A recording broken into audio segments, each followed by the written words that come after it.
तो last year हम लोगों ने अल्कोहल, फिनॉल और ईथर में फिनॉल के नहीं अल्कोहल के केमिकल प्रॉपर्टीज कर लिए थे और लास्ट ऑक्सीडेशन ऑफ अल्कोहल कर लिए।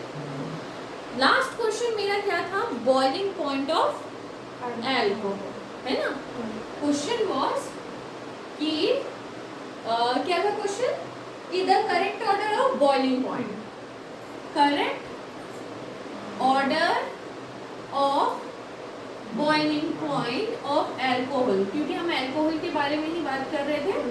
तो अल्कोहल का बॉइलिंग पॉइंट बताइए, 1 डिग्री, 2 डिग्री, 3 डिग्री। और मेरे को आंसर क्या मिला था, 3 डिग्री।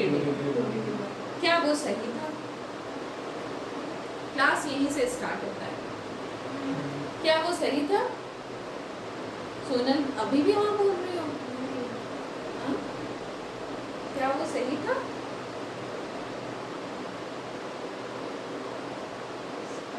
फिर बताया कि सिग्मा बॉन्ड ज़्यादा स्ट्रॉन्गर बॉन्ड होता है।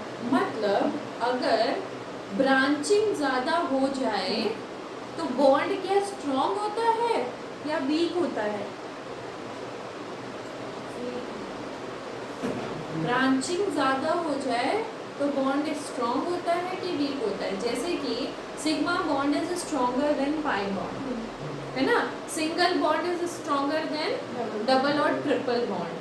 वैसे ही अगर ब्रांचिंग ज़्यादा होगा तो क्या बॉइलिंग पॉइंट उसका ज़्यादा होगा?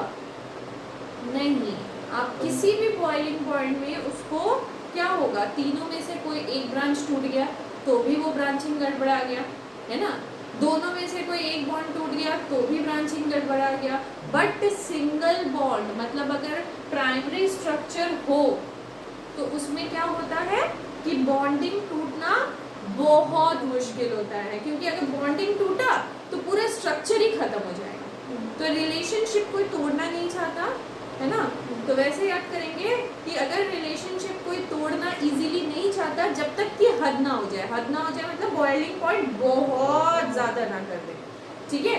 तो जब तक कि हद ना हो जाए ये 1 डिग्री नहीं टूटता है। तो रिएक्टिव मतलब बॉइलिंग पॉइंट सबसे ज़्यादा किसका होगा, 1 डिग्री का, 2 डिग्री का, 3 डिग्री का। कभी बोलोगे 3 डिग्री, है ना, ठीक है। रिश्ता नहीं तोड़ना है, तो रिश्ता नहीं तोड़ना है तो boiling point is inversely proportional to branching. देखो 3 डिग्री का रिश्ता टूट गया, एक ब्रांच टूट गया तो भी रिश्ता नहीं टूटा। इसका एक ब्रांच टूट गया तो भी रिश्ता नहीं टूटा। इसका एक ब्रांच टूट गया तो रिश्ता ही टूट गया। तो रिश्ता टूटना नहीं है, तो उस हिसाब से बॉइलिंग पॉइंट को रखना है, ठीक है, ठीक है। तो गलत नहीं करना कभी भी। Single bond is stronger than double और ट्रिपल बॉन्ड, ये भी याद रखना है। और boiling point is inversely proportional to branching, ये भी याद रखना है ना। ओके, नेक्स्ट आगे बढ़ते हुए हम लोग क्या करने वाले हैं, केमिकल प्रॉपर्टी ऑफ फिनॉल। मिटा ले, okay, chemical properties of phenol.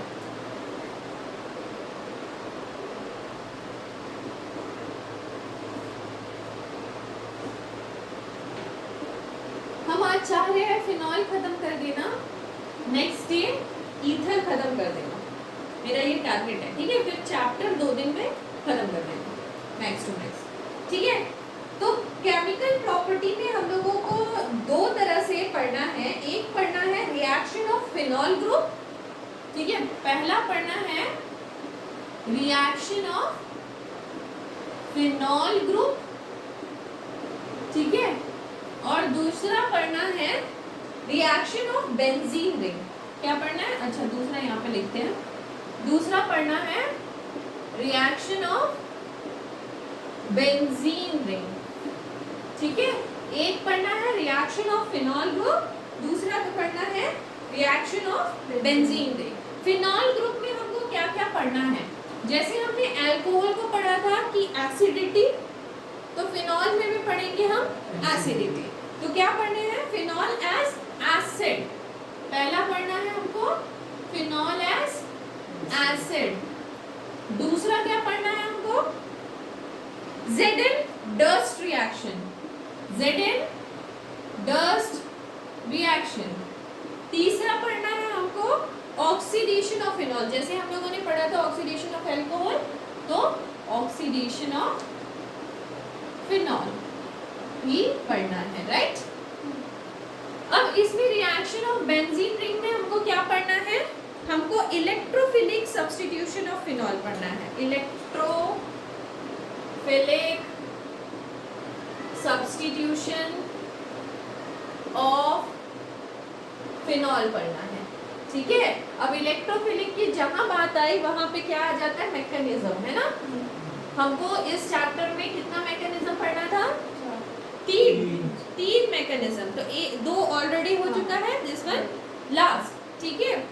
Next is नीमिक रिएक्शन, कोलबेज रिएक्शन। नाम सुना होगा, नाम सुना है, नहीं सुना तो सुन लो।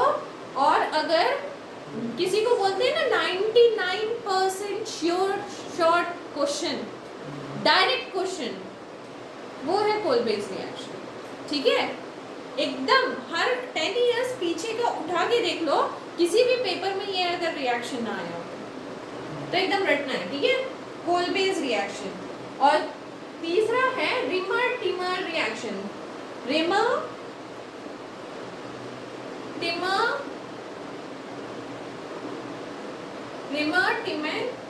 रिएक्शन, रिमर टिमन रिएक्शन, ठीक है।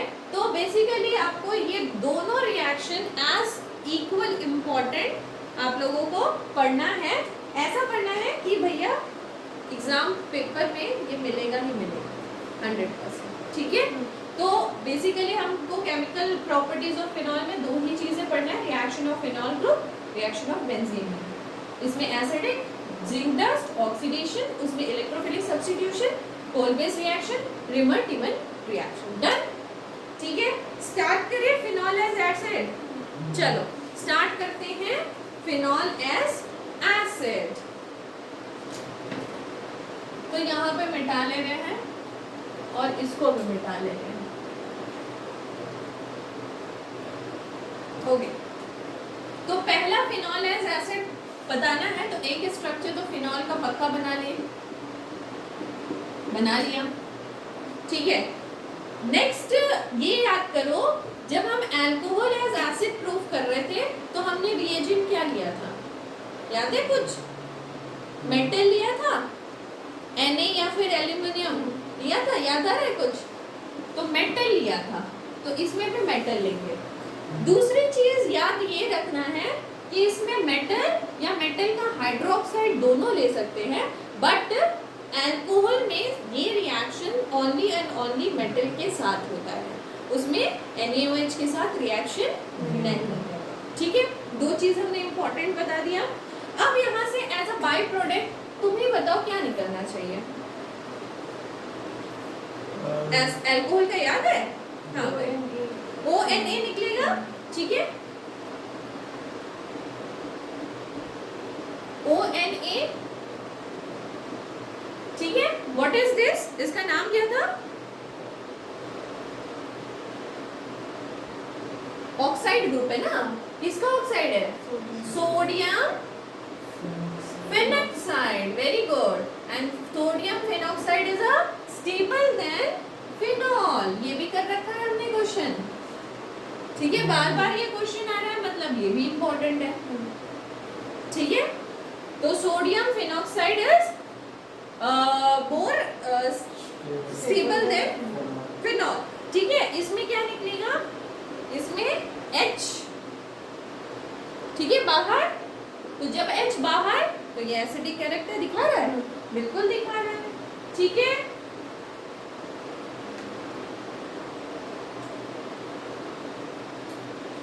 ठीक है, समझ आ गया, ठीक है। यहाँ से ये क्वेश्चन बनेगा, याद रखना, why sodium phenoxide is more stable than phenol. एक वर्ड में आंसर बताओ मुझे जल्दी से, अगर याद है तो। 2 क्लास करवा दिया इस पे, लास्ट क्लास में भी पूछा था, उसके प्रीवियस क्लास में स्ट्रक्चर बनाया था, और आज भी फिर पूछ रहे हैं। एक वर्ड में आंसर चाहिए मुझे, वाई स्टेबल, वाई स्टेबल।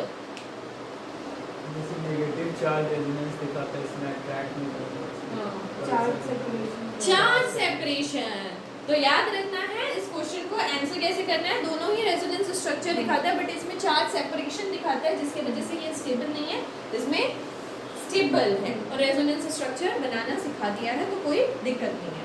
याद रखना, बार बार फिर से बोल रहे हैं, अल्कोहल जो है वो NaOH के साथ रिएक्ट नहीं करेगा, ठीक है। अगर 1 मार्क्स क्वेश्चन दिया तो याद रखना है इस चीज को, ठीक है। फिनॉल अगर एसिडिक है तो ब्लू लिटमस पेपर को क्या टर्न करेगा? हाँ, red turns blue litmus into red, ठीक है। रेड लिटमस में टर्न कर जाएगा, ठीक है। अब देखो फिनॉल का ये जो OH ग्रुप होता है ना, फिनॉल का ये जो OH ग्रुप होता है, ये एक्टिवेट करता है इस बेंजीन रिंग को टुवर्ड्स इलेक्ट्रोफिलिक सब्स्टिट्यूशन।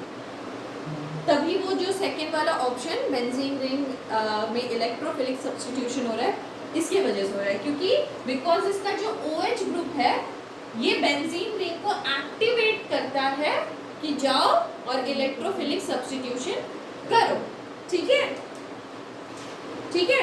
और इलेक्ट्रोफिलिक सब्स्टिट्यूशन के बाद जो रिजल्ट आएगा, वो उसके रिजल्ट में जो भी आंसर आएगा वो वहां पे कहाँ बैठेगा? ऑर्थो और पैरा पोजीशन पे सब्स्टिट्यूशन होगा। किसका? इलेक्ट्रोफिलिक अटैक होगा, तो इलेक्ट्रोफिलिक के रूप में, इलेक्ट्रोफाइल के रूप में जो आ रहा है वो ऑर्थो और पैरा पोजीशन पे बैठेगा, ठीक है। तो इसी बात को मैं लिख दे रही हूँ ताकि तुमको याद रहे, ठीक है। इन फिनॉल OH group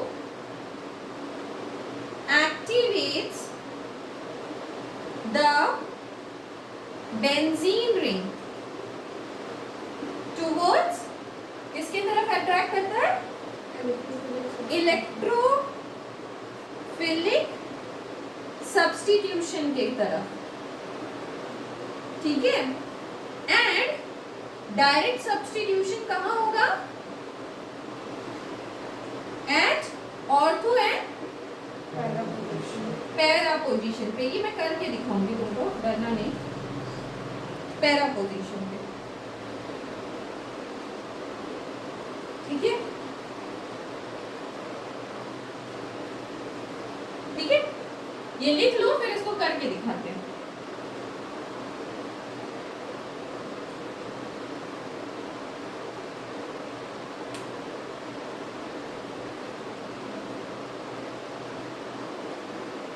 हो गया?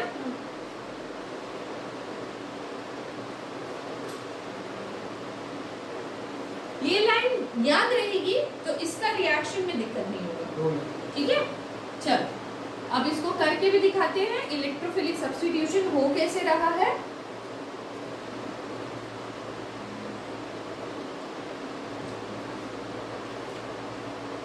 क्या कर रहे हैं ना,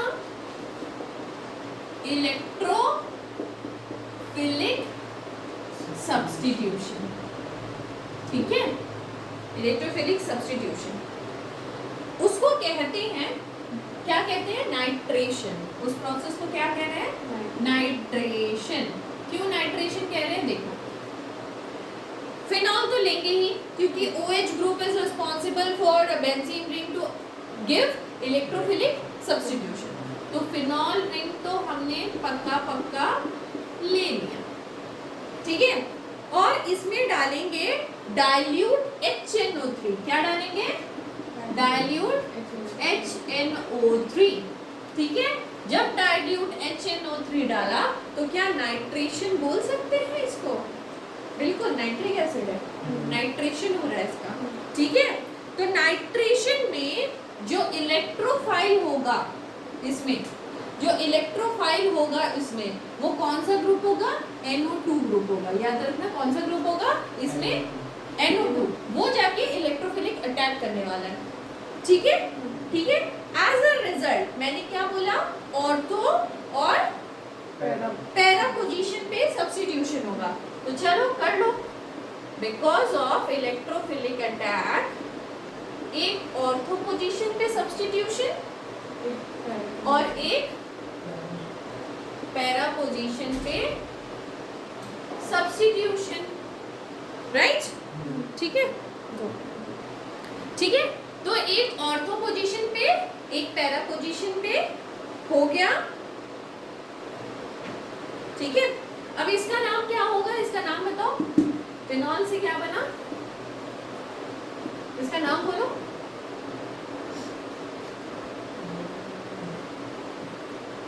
NO2 कौन सा ग्रुप होता है? अरे मेरे बच्चों, NO2 कौन सा ग्रुप होता है? नाइट्रो ग्रुप होता है। अगर नंबरिंग यहाँ से शुरू करेंगे तो 2 पोजीशन होता है, तो 2 नाइट्रो फिनॉल। इतना देर लगता है क्या ये नाम बताने में? इसका नाम बोलो। 4 नाइट्रो फिनॉल। तुम लोगों को पढ़ाना छोड़ देना पड़ेगा पहले, है ना? पहले की चीज रिवाइज कीजिए, फिर आइए, ऐसे बोल देंगे, ठीक है? ठीक है। इसमें और एक रिएक्शन होता है, देखो और एक रिएक्शन बता रहे। क्या रिएक्शन बता रहे? दोनों में थोड़ा सा डिफरेंस है। एक OH और यहाँ पे हमने दिया 3 मॉलिक्यूल ऑफ HNO3, और ये कैसा HNO3 है? कॉन्सेंट्रेटेड है, वहां पे डाइल्यूट, यहाँ पे कंसेंट्रेटेड है, ठीक है। तो इसमें कैसा मतलब प्रोडक्ट बनेगा, देख लो। 3 NO2 ग्रुप है ना, क्योंकि 3HNO3 है तो 3 NO2 ग्रुप है, तो 3 NO2 ग्रुप, एक यहाँ, एक यहाँ, एक यहाँ बैठ जाएगा। क्या डिफरेंस समझ आया? क्या डिफरेंस समझ आया दोनों रिएक्शन में? देखो ये कैसे शादी है, ये एक ऐसी शादी है जो कोरोना वाली शादी है, ठीक है।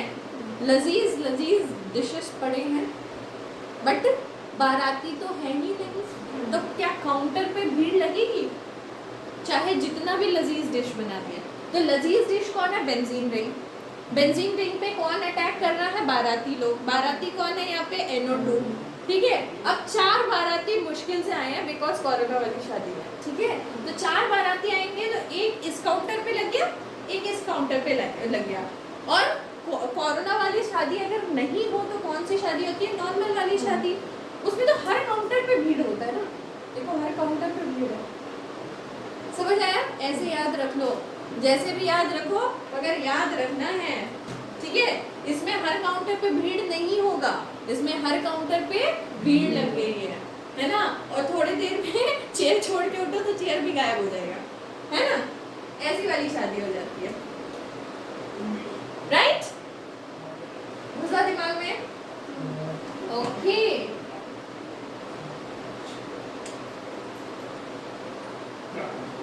ठीक है। कंसंट्रेटेड एक्सेस भी लिख लो, मतलब कंसंट्रेटेड, या फिर तुमको बोला कंसंट्रेटेड ना बोल के बोल दिया एक्सेस अमाउंट ऑफ HNO3, तो उस समय भी यही होगी, भीड़ भाड़ वाली शादी हो जाएगी। एक्सेस, बाराती आ गए, काउंटर पे हर जगह भीड़ लग गया, राइट? ठीक है। तो क्या ये रिएक्शन HNO3 के साथ ही होगा या फिर किसी और के साथ भी होगा? ठीक है। तो अगर मैं यहाँ पे ब्रोमीन लगा देती हूँ, क्या ब्रोमीन के साथ भी होगा? बिल्कुल वही होगा, बिल्कुल वही होगा, क्योंकि OH ग्रुप जो होता है वो क्या बना देते हैं? बेंजीन रिंग को, बेंजीन रिंग को अट्रैक्ट कर देते हैं, मतलब इसको टेस्टी डिश बना देते हैं फॉर द इलेक्ट्रोफिलिक सब्स्टिट्यूशन, है ना। जब ये टेस्टी डिश बन गया तो यहाँ पे अगर मैं रिएजेंट में क्या डाल दूं? ब्रोमीन डाल दूं, ठीक है। और यहाँ पे एक्सेस ब्रोमीन डाल दूं, ठीक है। तो यहाँ पे भी तो वही होगी, ये कोरोना वाली शादी है, तो यहाँ पे एक तो यहाँ पे लग जाएगा, एक यहाँ पे लग जाएगा, Br Br2 ठीक है। और अगर इसको 3 मॉलिक्यूल कर दूं तो ये क्या हो जाएगा? नॉर्मल शादी, हर काउंटर पे भीड़। समझ आया? समझ आया? चाहे कैसे भी करा लो भाई, रिएक्शन तो पक्का है। Br2 3 मॉलिक्यूल, गलत होना चाहिए, Br होना चाहिए ना, Br2 क्या होगा यहाँ पे, अगर Br2 लग रहा है तो एक मॉलिक्यूल यहाँ यहाँ लगेगा, और ये Br, 3 Br, और कुछ जो बचा Br वो क्या होगा, वो क्या होगा, और उसका क्या होगा, जो बाकी में तो कुछ बचा ना, H बचा ना, उसके साथ HBr जुड़ सकता है। अब जितना बचा Br उतना Br H के साथ जुड़ जाएगा, ठीक है, समझ आया। अब जितना मॉलिक्यूल बचा यार वो तुम बैलेंस करके लिख लो, चलेगा ना, हैप्पी ना, ठीक, चलो, तो this is the process of nitration, ठीक है। ये बताओगे, इसका नाम बताओगे,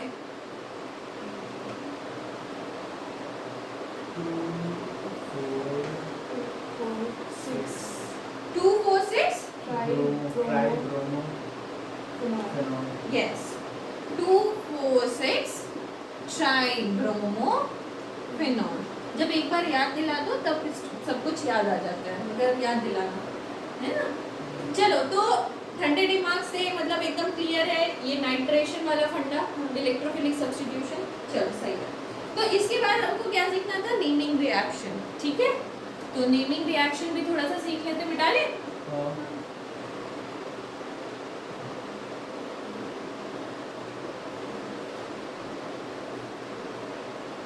ओके,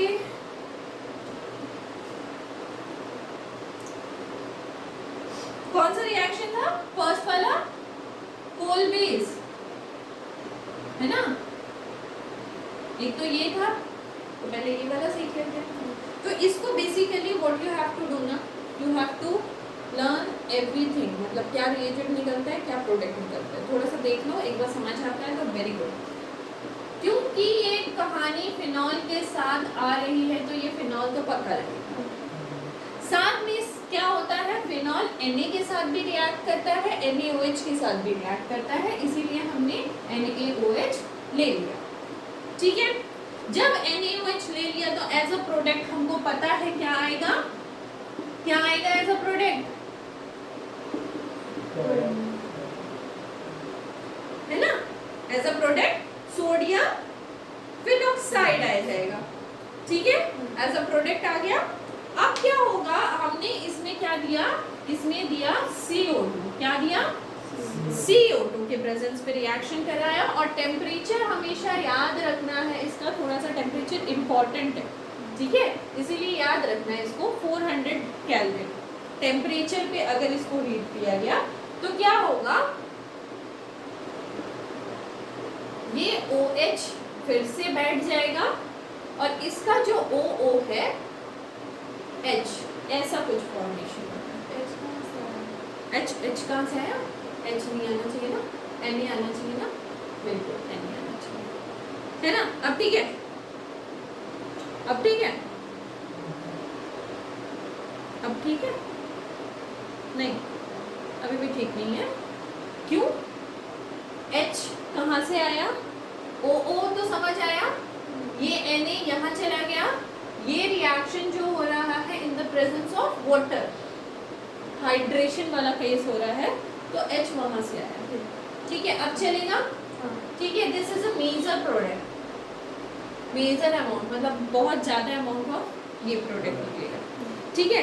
इसके बाद फिर से अगर मैं बोलूं कि ये तो पानी में ही रिएक्शन चल रहा है, तो H+ आयन फिर से आएगा, और H+ आयन क्या करेगा, देखो वो एक स्टेप में मैंने कर दिया था, ये Na को भी रिप्लेस करके खुद बैठ जाएगा, ठीक है, ठीक है। तो यहाँ पे क्या बनता है, फिनॉल से बनता है salicylic acid, salicylic acid, this is a common name, salicylic acid. वैसे इसको क्या बोल सकते हैं,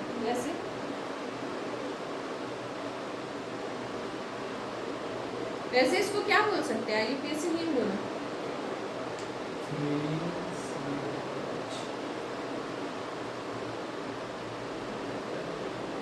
अरे यार, और यहाँ पे क्यों लगा दिया मैंने, ऑर्थो और पैरा पोजीशन होता है ना, तो ऑर्थो पोजीशन पे बैठेगा ना, है ना, ऑर्थो और पैरा पोजीशन पे होता है ना, COONACOOH। हाँ, अब बोलो क्या नाम होगा इसका?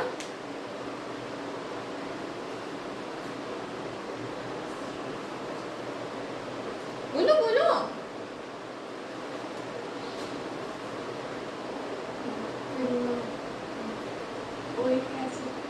ओइक एसिड तो बिल्कुल है ना? ओइक एसिड को 2 ओइक एसिड ऐसे बोलते हैं, चल रहे नहीं, 2 हाइड्रोक्सी बेंजोइक एसिड, क्योंकि बेंजीन रिंग के साथ एसिड ग्रुप डायरेक्टली अटैच्ड है, इसीलिए बेंजोइक एसिड। याद है ओइक एसिड कब लिखते थे, बेंजोइक एसिड कब लिखते थे? ये भी IUPAC में सिखा रखा है मैंने, है ना? तो जब डायरेक्टली अटैच होता है तब हम उसको बेंजोइक एसिड बोलते हैं, ठीक है? तो फिनॉल से अगर बेंजोइक एसिड मतलब 2 हाइड्रोक्सी बेंजोइक एसिड या सैलिसाइलिक एसिड दिया बनाने, मतलब समझ जाना होल बेस रिएक्शन दिया, ठीक है? 100% मतलब 101% इंपॉर्टेंट मार्क करके इसको लर्न करना है। यहाँ पे ऑर्थो और पैरा पोजीशन का बहुत महत्व है, ठीक है? महत्वता को समझिए। नेक्स्ट इज कोई भी रिएक्शन हो गया तो हमारे पास कौन सा रिएक्शन बचा? कौन सा रिएक्शन बचा? रिमर-टिमर रिएक्शन, ठीक, ओके।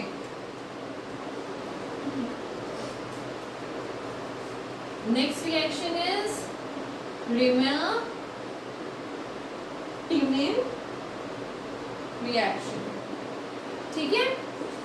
इस रिएक्शन को भी उसी तरह इंपॉर्टेंटली समझना है और देखना है। तो फिनॉल का केस कर रहे हैं तो एक फिनॉल ले लेते हैं और साथ में NaOH तो रहेगा ही, क्योंकि फिनॉल में क्या होता है, हम मेटल के साथ साथ NaOH से भी रिएक्ट कर रहे हैं। बार बार बता रहे हैं, अल्कोहल नहीं रिएक्ट होता है, फिनॉल हो जाएगा। क्वेश्चन बनता है इसलिए बता रहे हैं, ठीक है? अब रिमर-टिमर रिएक्शन में क्या होता है ना, इसमें सिर्फ NaOH नहीं दिया जाता है, इसमें साथ साथ में क्लोरोफॉर्म भी दिया जाता है। क्या लिया जाता है? क्या? क्लोरोफॉर्म, ठीक है? ले लिया हमने, लेके अब ऑफ कोर्स सब्स्टिट्यूशन होगा, है ना? जब इलेक्ट्रोफाइल आया तो इलेक्ट्रोफाइल का सब्स्टिट्यूशन भी होने वाला है, तो क्या बनेगा यहाँ पे? ONA, ठीक है? साथ साथ में अगर इलेक्ट्रोफाइल आया है तो उसका अटैक भी हो जाएगा, ठीक है? अब अटैक होगा तो तुम बोलोगी एक HCl बच गया, वो निकलेगा, कोई दिक्कत नहीं है, मुझे निकलने दो, but this is the major product, done, ठीक है? इसके बाद और एक बार जब NaOH के साथ रिएक्ट कराया गया तो क्या निकला? In the presence of water, फिर से वही बात बता रहे हैं, in the presence of water, तो फिर से क्या होगा? यहाँ पे OH आ जाएगा, ठीक है? और यहाँ पे बन जाएगा CHO, हाइड्रेशन कर रहे हैं, ठीक है? CHO चलेगा, ठीक है? अब तुम फिर बोलोगे HCl फिर निकलेगा, निकलेगा, मेरे को क्या, मेरा तो मेजर प्रोडक्ट चाहिए, ठीक है? फिर हमने हाइड्रेशन किया एक बार, तो फिर क्या हो जाएगा?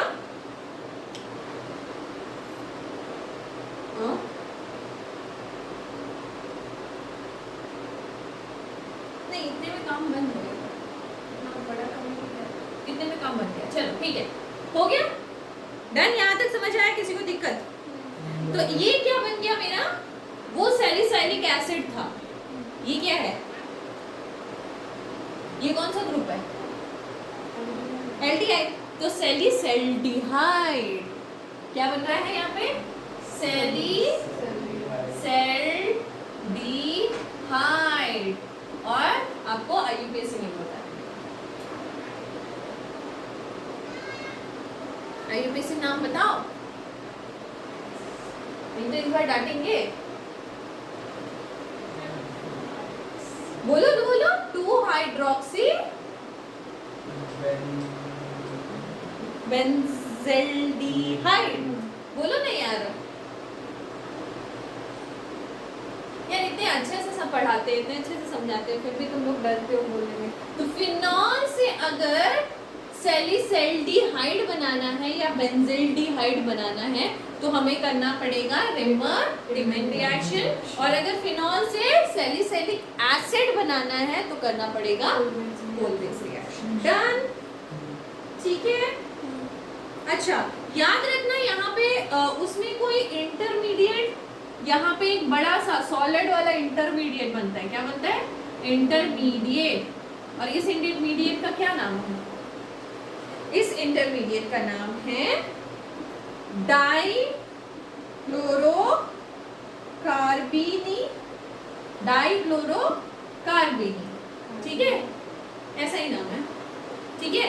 तो क्वेश्चन पूछा जाता है कौन से रिएक्शन में ये डाइक्लोरोकार्बीनी नाम का इंटरमीडिएट बनता है। 3-4 नेमिंग रिएक्शन का नाम बता देगा, आपको टिक करना है रेमर-डिमन रिएक्शन, ठीक है।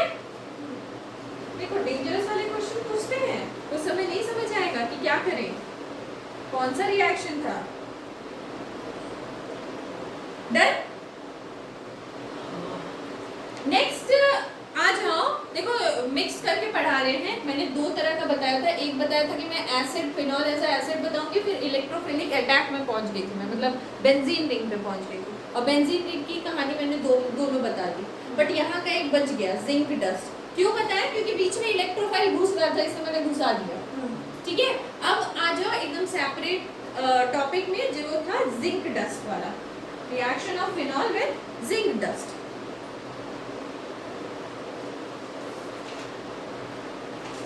ठीक है, मिटा ले रोशन, मिटा ले, ओके।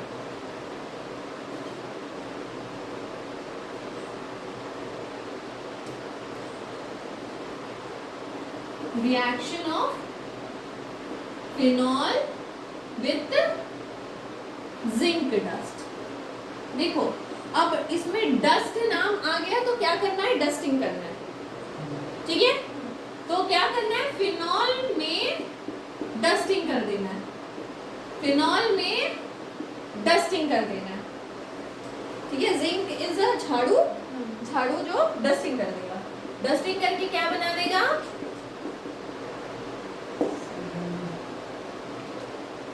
ठीक है, H+ निकलेगा, क्या दिक्कत है, ठीक है। बट जिंक क्या किया? झाड़ू लगा दिया, झाड़ू लगा के जो था ऊपर वो साफ करके निकाल दिया। समझ आया? ऐसे याद रखोगे ना, थोड़ा सा याद रहेगा। मैंने इसीलिए थोड़ा सा कॉम्बिनेशन किया कि थोड़ा याद रहे तुम लोगों को,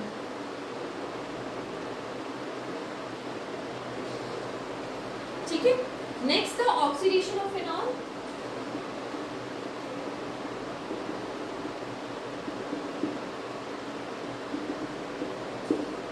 ऑक्सीडेशन ऑफ फिनॉल में फिनॉल का ऑक्सीडेशन करना है in the presence of Na2Cr2O7, सुना होगा, है ना, ओके, और H2SO4 के प्रेजेंस में। तो ऑक्सीडेशन होना है मतलब ऑक्सीजन का अटैक होना है, ठीक है। कुछ नहीं होगा यार, जस्ट ऑक्सीडेशन हो जाएगा, खत्म। ऑक्सीडेशन करना हो गया, ऑक्सीडेशन, और क्या चाहिए? डन। तो यहाँ पे हमारा खत्म हो जाता है फिनॉल की कहानी।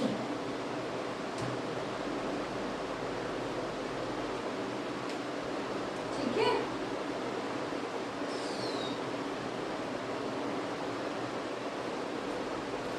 चलो एक क्वेश्चन पूछती हूँ। जितना पढ़ाया ना उसमें से अगर क्वेश्चन पूछ लो ना तो फिर समझ आ जाता है बच्चों को कितना याद रहता है, कितना ध्यान देते हैं, है ना। तो क्वेश्चन है मेरा, the product of the following reaction, the product of the following reaction. Reaction है ऐसा,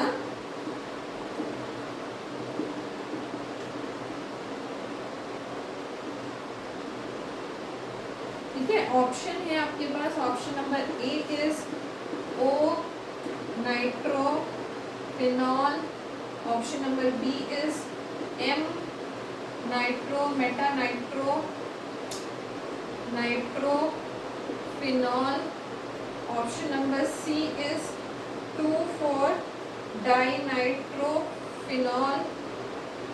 option number D is 2,4,6-trinitrophenol.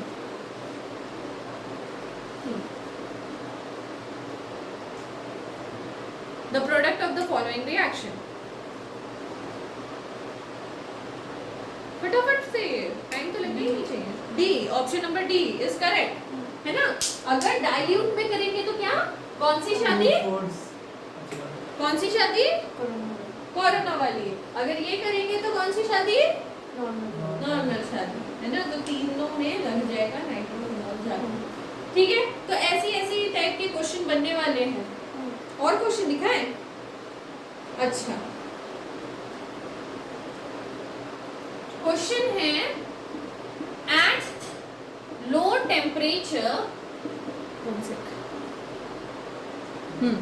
At low temperature phenol react with Br2 in CS2 to form. पहला है M ब्रोमोफिनॉल, दूसरा है P bromophenol, तीसरा है 2,4,6-ट्राई bromophenol and चौथा है ऑर्थो एंड पैरा ब्रोमोफिनॉल. क्या होगा answer. At low temperature phenol react with Br2. ठीक है, यहाँ पे एक्सेस की बात नहीं की गई. बोलो क्या आंसर होना चाहिए. डी, पक्का डी. हाँ, तो भैया ऐसे ही क्वेश्चन आते हैं तो तुम लोग तो कर पा रहे हो, मतलब फिनॉल समझ आ गया. ठीक है, next day we will move to ether. ठीक है, संडे क्लास होगा ईथर. ठीक, चलो.